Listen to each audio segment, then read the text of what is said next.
Interesting about the budget. You are indeed the chairman, House Committee on Business and on Rules and Business. Indeed, you have ample knowledge as well on some of the challenges that Nigeria is facing at the moment, away from the budget, which you say is a good news for Nigerians now. The issue of herdsmen is considered one of the biggest security concerns in the country today. Herdsmen, mostly from the Fulani extraction, the ethnic group we understand, and farmers often clash for control of water and grazing lands. Tell us more about these concerns that we're seeing today. You have two bills right there with you as lawmakers on grazing, and the president has given the marching orders to go by force and deal decisively with culprits of this crimes that have been committed and so many people killed in the process. What are your thoughts along that line against Mr. President's declaration that you should go ahead and deal decisively? Those are his words. Actually, we have three. Yeah, actually, we have three Bs before my table. Two on grazing reserve, and one on ranching.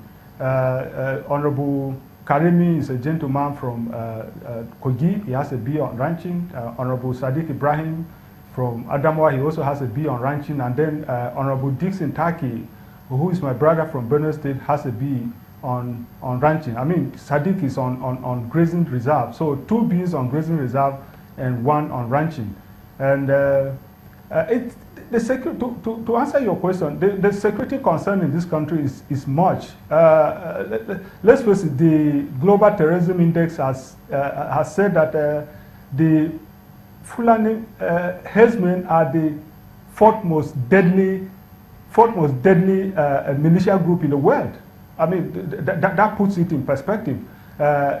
If you go to my home state of Benue now, my village, my council ward, part of it has been sacked, and these herdsmen are occupying it. If you go to another local government in Benue called Kwande, part of it, a village called Mon, has been sacked and they are occupying it. And Agatu is the most famous example that you have. And so it's a problem that is nationwide. It's not restricted to Benue, it's not restricted to one part of the country. And so we should not play light at all. We should not play light about this problem. So Mr. President said it should be tackled. It's a multifaceted approach that should be taken. Why the security agencies go out there to tackle this problem, where the National Assembly will tackle it on the legal front, and so many of the communities too, because it's a problem we can no longer ignore. This because it's a security concern. The other time, one high government official was saying that these people are not even Nigerians, which makes it worse for me. If you say they are not Nigerians and they are coming here to attack our villages, attack our communities, kill people and take over, it's a more serious problem than even the Boko Haram, because Boko Haram people are Nigerians. We're attacking it decisively, in my opinion. So why should we allow these people, if indeed it's true that they are not Nigerians, as has been claimed in certain quarters? So it's a big security concern. Let me get your thoughts still on this. In Okpabi Nimbo in Enugu State, the governor indeed said that he got intelligence reports and made the police authorities in the state to understand that the state is under imminent attack by the herdsmen. Oh, you could call it gunmen if you will. But that was thrown to the winds. At least we saw that in the aftermath of that attack. Now, what kind of challenge does this situation throw up to lawmakers?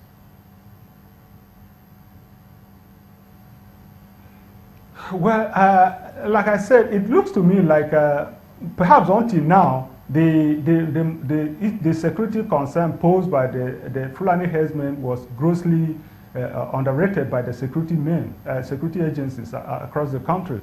I'll go back and give example in my place. Anytime that we had threats of these people coming over, and it was reported, the police felt that, okay, we're raising alarm was being raised, and until they came and sacked my village, and the police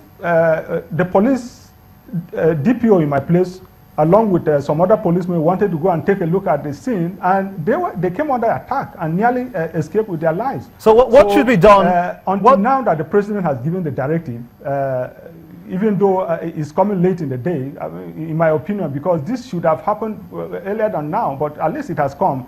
I will urge that they swing into action and make sure that this is curtailed, because it's a national challenge. I tell you, it's a national security concern and challenge, and we should no longer underrate it, because unlike the Boko Haram that is confined to the northeast, this is a situation that is reaching every nook and cranny of this country. So what should states be doing now to prevent these kind of attacks? Do you suggest perhaps state policing agenda will be in order? Well, you see, like I said, Honorable Taki from Benue State has brought a bill on ranching.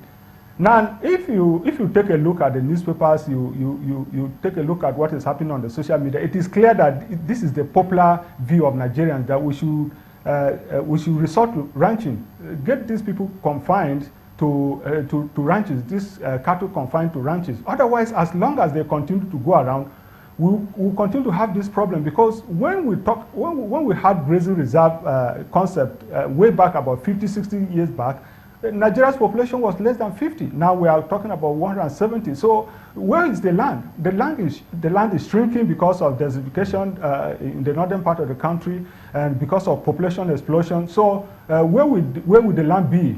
As long as they continue to go around, they will continue to clash in with the local population.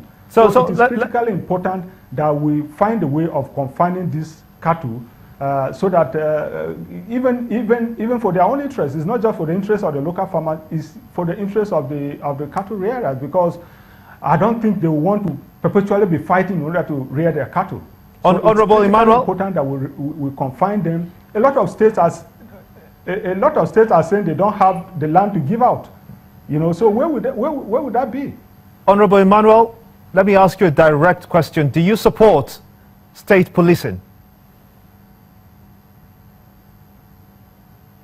Well, in the fullness, my problem with state policing for now is that because of the, let me say, lack of maturity that as a country we have at the moment, I don't want a situation where we will have state police and politicians will turn them into their own squad to deal with their political enemies. Those are the fears I've always had for now. In the fullness of time, that will come up, but for now, I think that is not the way to go, because political gladiators will seize state police and fight their political wars instead of using it for the interests of the community.